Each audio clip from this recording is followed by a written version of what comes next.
பூமி, விலங்கு, சூரியன், சந்திரன், நெருப்பு என்று மனிதர்களையும் ஜின்களையும் ஷைத்தான்களையும் அல்லாஹ் ரப்புல் ஆலமீன் படைத்திருக்கின்றான். சொல்ல போனால் எல்லாவற்றையும் அல்லாஹ் தான் படைத்திருக்கிறான். அதை அல்லாஹுவே திருமறை குர்ஆனில் சொல்லி காட்டுகிறான். அல்லாஹு ஹாலிகு குல்லி ஷை. அல்லாஹ் ஒவ்வொரு பொருளையும் படைத்திருக்கின்றான். வஹுவ அலா குல்லி ஷையும் வக்கீல். ஒவ்வொரு பொருளுக்கும் அவன் படைத்தவற்றுக்கு அவன் தான் பொறுப்பாளனாகவும் இருக்கின்றான். இந்த உலகத்துல மனிதர்களை படைத்து அவர்களுக்கு தேவையானவற்றை இறைவன் கொடுத்திருக்கிறான். இந்த உலகத்தை மனிதர்களுக்கு பரீட்சை கூடமாக ஆக்கியிருக்கிறான். அதுல மனித இனத்தோடு ஜின்களையும் படைத்திருப்பதாக அல்லாஹ் சொல்கிறான். அத்தோடு ஷைத்தான்களையும் படைத்திருப்பதாக இறைவன் சொல்லி காட்டுகிறான். இந்த ஷைத்தான் என்பவன் மனிதர்களுக்கு விரோதி என்று இறைவன் கூறுகிறார். ஷைத்தானுடைய வேலை என்னவென்றால் மனிதனை வழிகெடுப்பதுதான் அவனுடைய வேலை. ஒருவர் நேர்வழியில் இருப்பதாக இருந்தால் அல்லாஹ் யாரை நாடுகிறானோ அவர்களைத்தான் அல்லாஹ் நேர்வழியில் வைப்பதாக சொல்லி காட்டுகிறான். இன்னா ஹதைனாஹு சபீல இம்மா ஷாக்கிரம் வ இம்மா கஃபூரா. மனிதர்கள்ல நன்றி செலுத்தக்கூடியவர்களும் இருக்கிறார்கள், நன்றி கட்டவர்களும் இருக்கிறார்கள் என்று அல்லாஹ் சொல்கிறான். அவனுக்கு நாம் நேர்வழி காட்டினோம், அவன் நன்றி செலுத்துபவனாகவோ நன்றி கட்டவனாகவோ இருக்கிறான். அல்லாஹ்வுக்கு கட்டுப்பட்டு ஷைத்தானுக்கு கட்டுப்படாமல் நடக்கக்கூடிய ஒரு சாராரும் இருக்கிறார்கள். அல்லாஹ்வுக்கு கட்டுப்படாமல் ஷைத்தானுக்கு கட்டுப்படக்கூடிய ஒரு சாராரும் இருக்கிறார்கள். அப்போ அல்லாஹ் ரப்புல் ஆலமீன் சொல்கிறான், இப்போ பொதுவாக ஒரு வழியை ஏற்படுத்தி இருக்கின்றோம். அதுல ஷைத்தானுடைய வழியை பின்பற்றக்கூடியவர்களும் சிலர் இருக்கிறார்கள். ரெண்டு வழியும் தேர்ந்தெடுக்கக்கூடியதாகத்தான் இருக்கிறது. எதை தேர்ந்தெடுக்க வேண்டும் என்று மனிதன்தான் முடிவு செய்கிறான். சிலர் நன்றி செலுத்தவும் செய்கிறாங்க, சிலர் நன்றி கெட்டவர்களாகவும் இருக்கிறார்கள் என்று இரண்டு வகையாக அல்லாஹ் பிரிக்கிறான். இப்ப ஷைத்தான் என்பவன் வழிகெடுக்கக்கூடியவன் என்பதை அல்லாஹ் திருமறை குர்ஆனில் சொல்லி காண்பித்து விட்டு அவனை பற்றி எச்சரிக்கையும் செய்கின்றான். அவன் உங்களை வழிகெடுப்பான், அதனால் நீங்கள் ஷைத்தானை வணங்கி விடாதீர்கள், நீங்கள் அல்லாஹ்வை மட்டும்தான் வணங்க வேண்டும் என்று இறைவன் சொல்கிறான். ஒன்று அல்லாஹ்வுக்கு கட்டுப்படுவது, மற்றொன்று ஷைத்தானுக்கு கட்டுப்படுவது. அலம் அஹது இலைக்கும் யா பனி ஆதம். ஆதமுடைய மக்களே, நாம் ஒரு வாக்குறுதி அளிக்கவில்லையா என்று இறைவன் கேட்கிறான். நாம ஒரு வாக்குறுதி அளிச்சிருக்கிறோம். எப்படிப்பட்ட வாக்குறுதி? அல்லாஹ் தஅபுது ஷைத்தான், ஷைத்தானை வணங்காதீர்கள். இன்னஹு லக்கும் அதுவும் முபீன், அவன் தெளிவான ஒரு வழிகேடன் என்று இறைவன் சொல்லி காட்டுகிறான். ஷைத்தானை நீங்கள் வணங்கக்கூடாது. ஷைத்தானை பின்பற்றினால், அவன் சொல்வதை கேட்டு நடந்தால் நீங்கள் ஷைத்தானை வணங்கியவர்களாக ஆவீர்கள். எனவே நீங்கள் ஷைத்தானை பின்பற்றாதீர்கள், அவனை வணங்காதீர்கள். லக்கும் அதுவும் முபீன், அவன் உங்களுக்கு பகிரங்க எதிரி என்று இறைவன் இந்த ஷைத்தானை பற்றி எச்சரிக்கை செய்கின்றார். அப்ப அல்லாஹ் ரப்புல் ஆலமீன் ஒரு வாக்குறுதி அளித்திருப்பதாக சொல்லியிருக்கிறார்.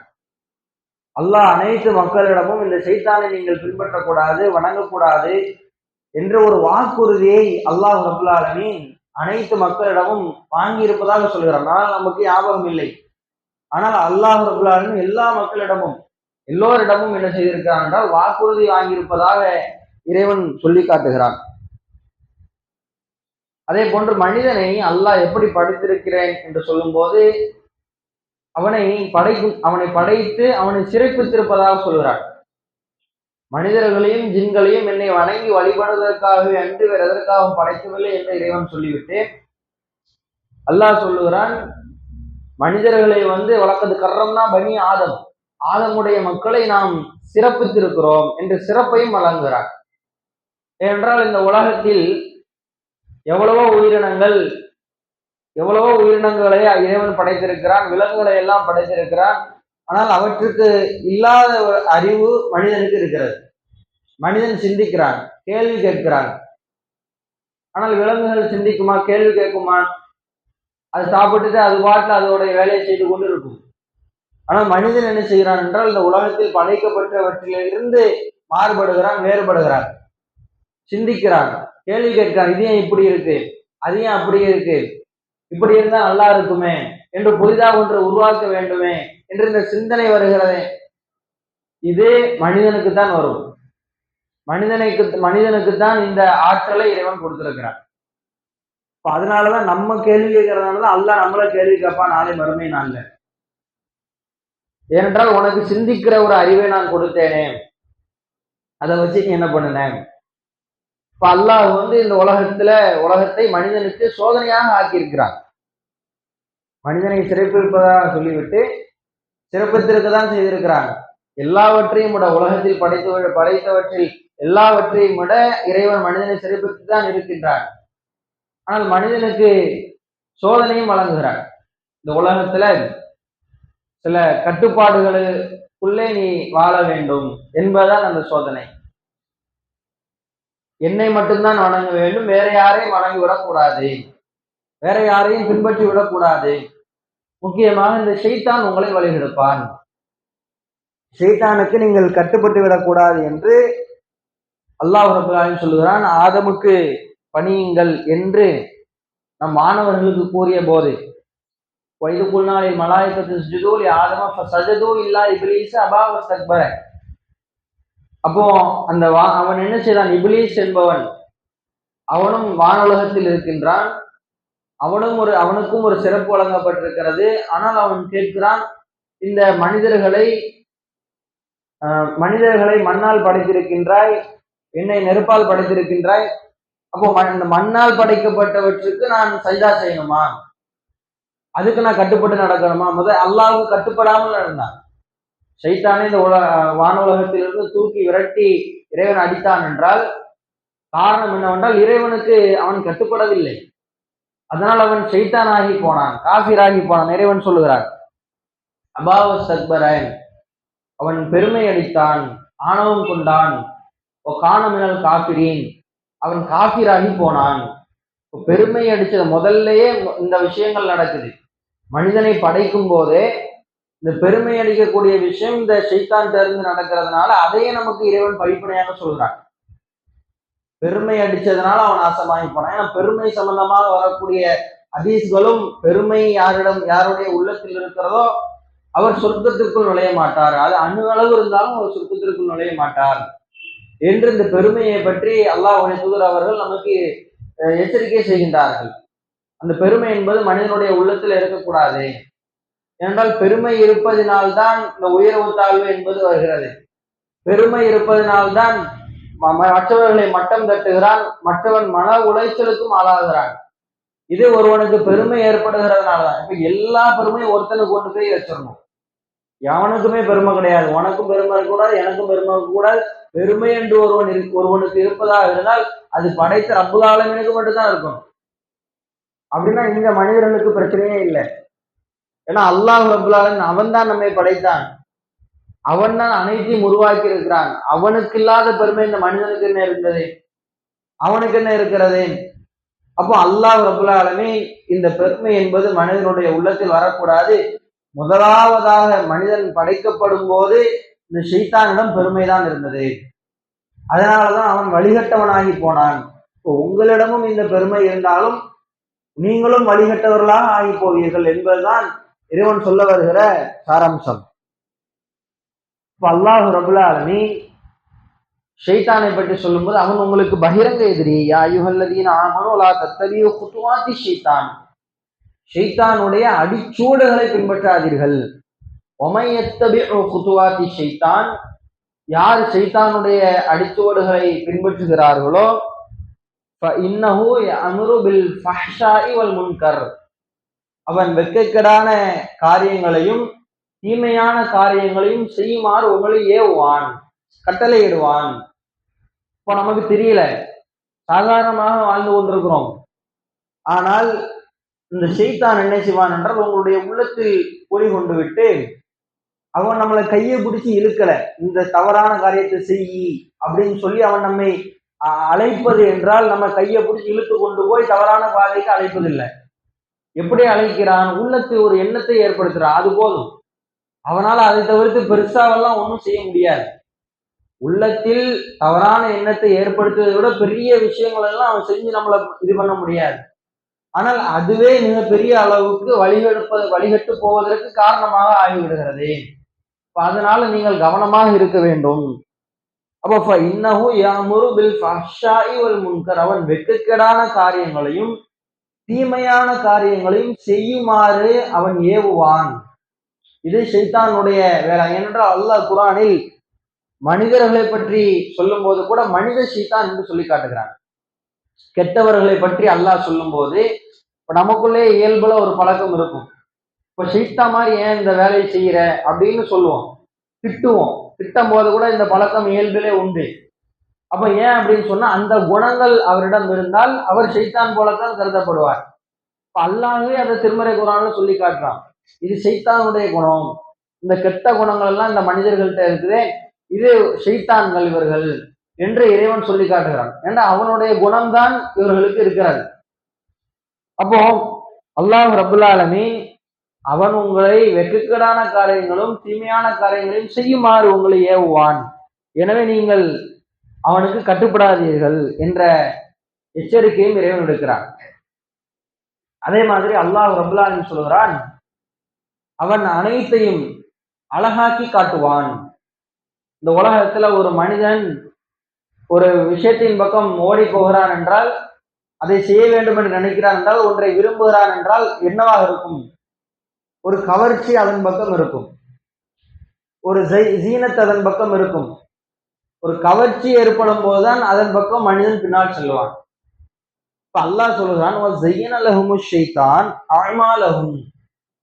அவர்களுடைய அமலை அவன் அழகாக்கி காட்டுவான். ஒரு கெட்ட விஷயம் அமல்னா நம்ம அமல்னு என்ன சொல்லுவோம்? நல்ல நற்காரியங்கள் அமல்னு சொல்லுவோம். ஆனா அமல் என்றால் செய்யக்கூடிய விஷயங்களா அமல் என்று, அது கெட்ட விஷயமாக இருக்கலாம், நல்ல விஷயமா இருக்கலாம். அவர்கள் செய்யக்கூடிய கெட்ட அமல்களை இந்த ஷைத்தான் என்ன செய்வான் என்றால் அலங்காரமாக காட்டுவான். ஒரு தவறான விஷயங்களை செய்யும் போதுதான் அது நமக்கு அலங்காரமாக இருக்கும். அதிகமான விஷயம் இறைவனின் பக்கம் இருந்து வேறுபட்டு மாறுபட்டு வழிகட்டு போகிற ஒரு விஷயத்தின் பக்கம் செல்வதாக இருந்தால்தான் அது நமக்கு என்ன செய்யும்? அலங்காரமாக தெரியும். அதான் இதை விட்டுட்டு அவங்க போறான், தொழுகையை விட்டுட்டு மார்க்கத்துக்கு புறமான காரியத்தின் பக்கம் சொல்லுகின்றான், மார்க்கத்தை விட்டுட்டு என்ன செய்கின்றான்? வேறு ஏதாவது தவறான வழியில செல்லுகின்றான். ஏனென்றால் அது அலங்காரமாக காட்டும். இதை விட அது நல்லா இருக்கே, அது இனிமையானதாக இருக்கு, அதுல நேரம் போகுதே என்று நினைக்கிறான். அது மார்க்க விஷயம் என்ன, தூக்கம் வருமா இல்லையா?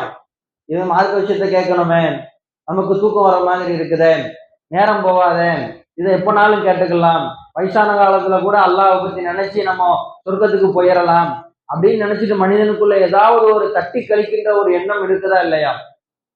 இது மார்க்கம் என்று வரும்போதுதானே இருக்கு. இது கூட ஷைத்தான் ஏற்படுத்துகிற எண்ணம் தான். உங்களை அல்லாஹ்வுடைய நினைவை விட்டு உங்களை திசை திருப்புவான் என்பதை இறைவன் சொல்லி காட்டுகிறார்.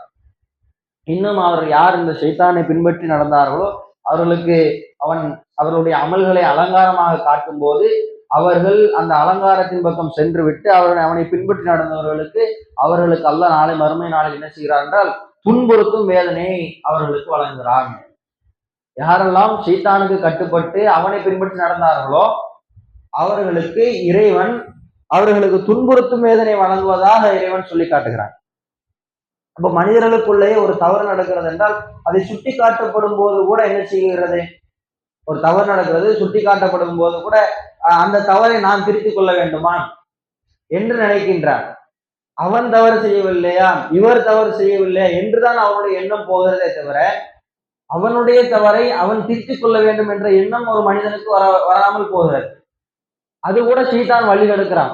நீ திருந்த கூடாது. உனக்கு தேவை என்னன்னா, நீ என்னை பத்தி எப்படி அவன் கேள்வி கேட்கலாம்? அவன் யோக்கியமா? இல்ல மற்ற எல்லாரும் யோக்கியமா? உலகத்தில் இருக்கிற எல்லாரும் சரியானவர்களா என்ற கேள்வியின் பக்கம் செல்கிறானே ஒழிய, நாம் செய்கின்ற தவறு என்ன, அதை திருத்திக் கொள்ளக்கூடிய விஷயங்கள் என்ன, சைத்தான் நம்மை வழிகெடுத்துக் கொண்டிருக்கின்றானே என்ற ஒரு எண்ணம் வராமல் போகிறதா இல்லையா? இது கூட சைத்தான் ஒரு வழிகெடுக்கக்கூடிய ஒரு பண்பாகத்தான் இருக்கின்றது. தவறை திருத்திக் கொள்ளாமல் அந்த தவறை அதிலேயே மூழ்கி இருப்பது, அல்லது நீ என்னுடைய தவறை ஏன் பிறர் கேட்க வேண்டும் என்ற எண்ணம் வருவது. இப்படி ஒரு எண்ணம் மனிதனுடைய இயல்பில் இருக்கிறது. இது சைத்தான் ஏற்படுத்துகிற எண்ணம் தான். அவன் கெட்ட விஷயங்கள்ல இருந்து நம்மளை மீள விட மாட்டான். கெட்ட எண்ணங்களை தான் அவன் தூண்டுவான். அதுதான் அவனுடைய வேலை.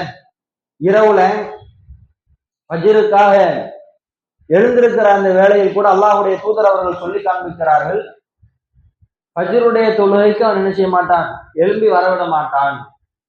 ஏனென்றால் அந்த நேரத்தில் உறங்குகிற அந்த உறக்கம் தான் மிகவும் சுகமாக இருக்கும்.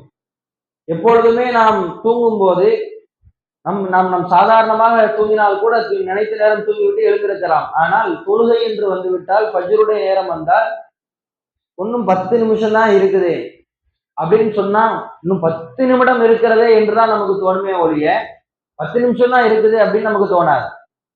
ஏனென்றால் அந்த நேரம் தான் மிகவும் கடுமையானதாக, இயற்கையாகவே யாரும் விதிவிலக்கு அல்ல.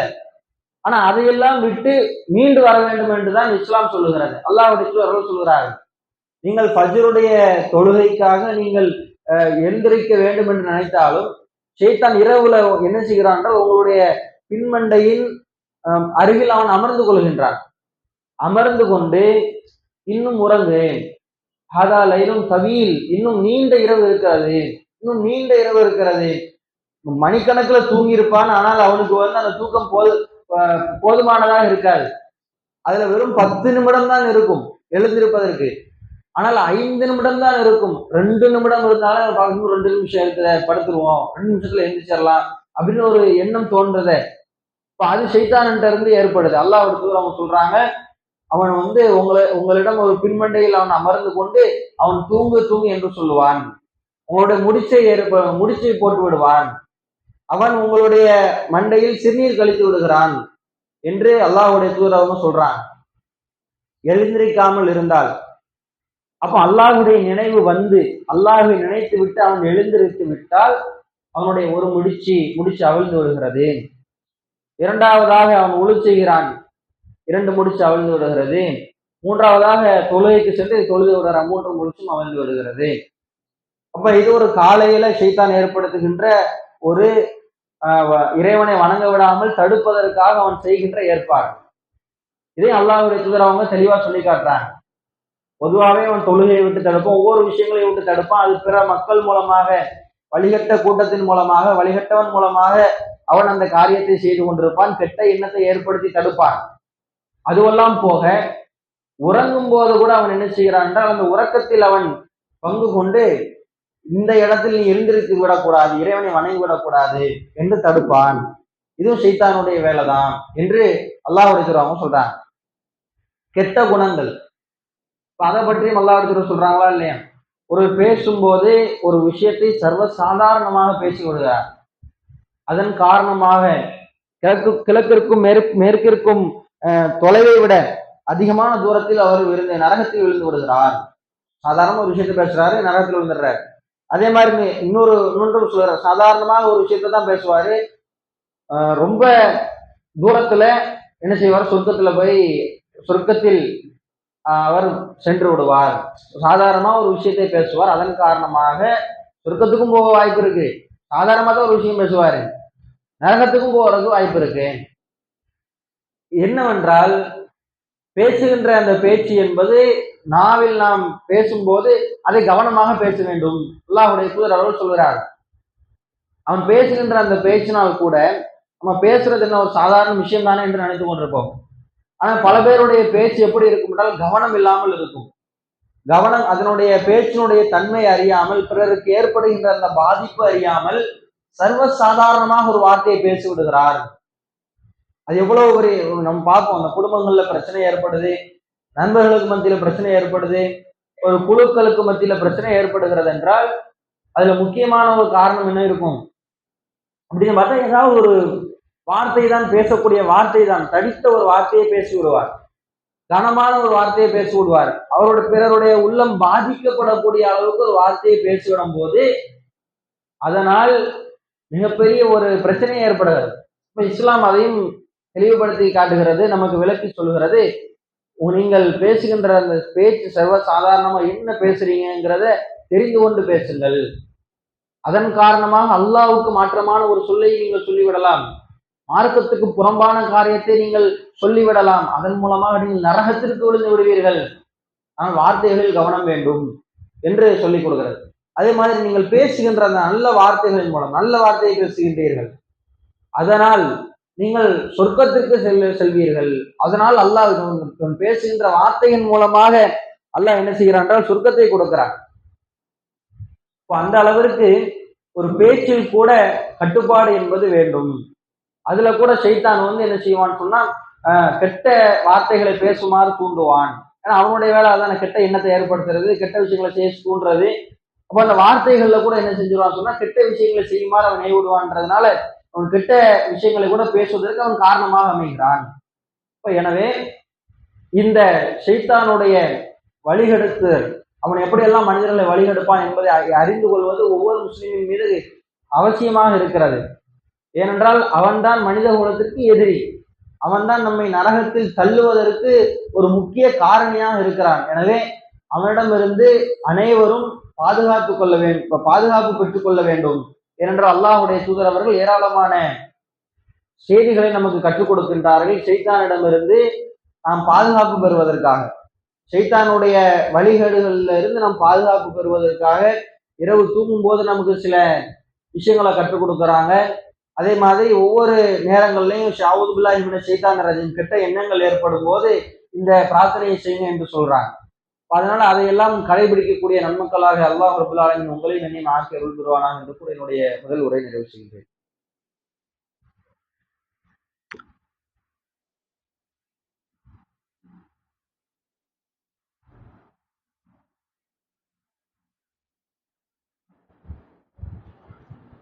அல்ஹம்துலில்லாஹி ரப்பில் ஆலமீன், ஸலாத்து வஸ்ஸலாம் அலா சய்யிதினா வ அலா ஆலிஹி வ அஸ்ஹாபிஹி அஜ்மஈன், அம்மா பஅத். அன்பிற்கினிய எல்லாம் அல்ல அல்லாஹ்வின் நல்லடியார்களே, அல்லாஹ் ரப்பல் ஆலமீன் திருமறை குர்ஆனில் சொல்லி காட்டுகிறான், இன்னமல் முஃமினூன அல்லதீன இதா ذுக்கிரல்லாஹு வஜ்லத் குலூபுஹும் வ இதா துலியத் அலைஹிம் ஆயாத்துஹும் ஸாதத்துஹும் ஈமானா.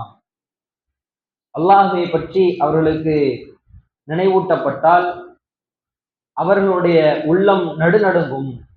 இதா துலியத் அலைஹிம் ஆயாத்துஹும், அவனுடைய வசனங்கள் மூலம் அறிவுறுத்தப்படும் போது ஸாதத்துஹும் ஈமானா, அவர்களுடைய ஈமான் அதிகரிக்கும் என்று இறைவன் சொல்லி காட்டுகிறான். இது முஃமின்களுடைய பண்பு. முஃமின்கள் அவர்கள் அல்லாஹ்வை பற்றி நினைவு கூறப்பட்டால் அவருடைய உள்ளம் நடுநடுங்கும். அல்லாஹ்வை நம்பிக்கை கொண்ட ஒருவனுக்கு அவனுடைய உள்ளம் நடுநடுங்க வேண்டும், அவன்தான் முஃமின். அல்லாஹ்வை பற்றி சொல்லும் போது எந்த ஒரு இரையச்சமும் இல்லாமல் இருக்கான் என்றால் அவன் எப்படி முஃமினாக இருக்க முடியும்? அவன் எப்படி இறை நம்பிக்கை கொண்ட ஒரு மனிதனாக இருக்க முடியும்? அப்போ இயற்கையாகவே ஒரு மனிதனுக்கு அல்லாஹ்வை பற்றி சொல்லப்படும் போது அவனுக்கு என்ன ஏற்பட வேண்டும் என்றால், அல்லாஹ்வை பற்றி சொல்லப்பட்டால் அல்லது அல்லாஹ்வை பற்றி திருமறை குர்ஆன் எடுத்து படிக்கும் போது ஒரு உள்ளம் அப்படியே நடுநடுங்கக்கூடிய ஒரு எண்ணம் என்பது அவனுக்கு வர வேண்டும். அப்போ இந்த ஷைத்தானை பற்றி நம்ம பார்த்தோம். அந்த ஷைத்தான் வழிகெடுக்கிறான்.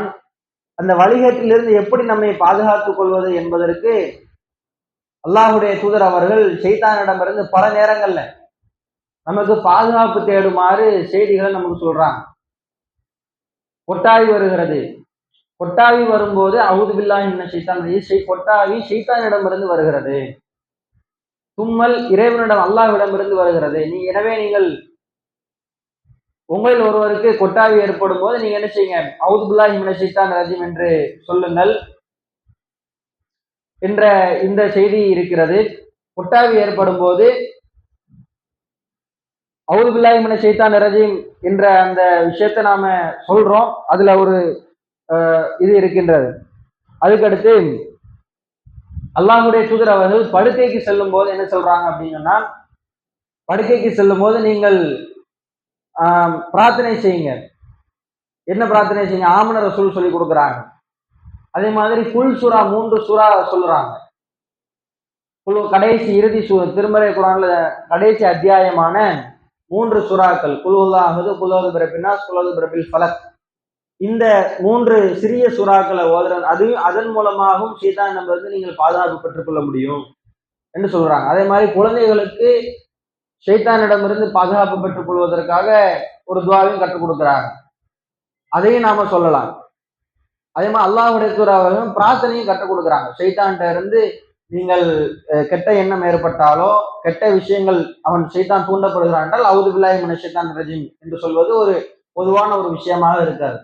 இப்ப அதை நாம சொல்லி ஷைத்தானிடமிருந்து பாதுகாப்பு பெற்றுக் கொள்ளலாம். ஆமன ரசூல் சொல்லலாம்.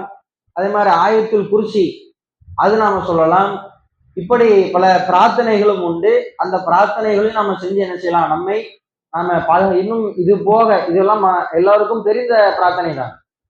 இது போக பல பிரார்த்தனைகளையும் அல்லாஹ்வுடைய தூதர் அவங்க ஷைத்தான் இருந்து பாதுகாப்பு பெற்றுக் கொள்வதற்கு அல்லாஹ் ரப்பல் ஆலமீன் அல்லாஹ்வுடைய தூதர் அவர்கள் கற்றுக் கொடுக்கின்றார்கள். அதையும் நம்முடைய வாழ்க்கையில நாம கடைபிடித்து நாம ஷைத்தானிடமிருந்து பாதுகாப்பு பெற்றுக் கொள்வோமா என்று கூறி உரை நிறைவு செய்கின்றேன். வாஹிரு தஅவானா அல்ஹம்துலில்லாஹி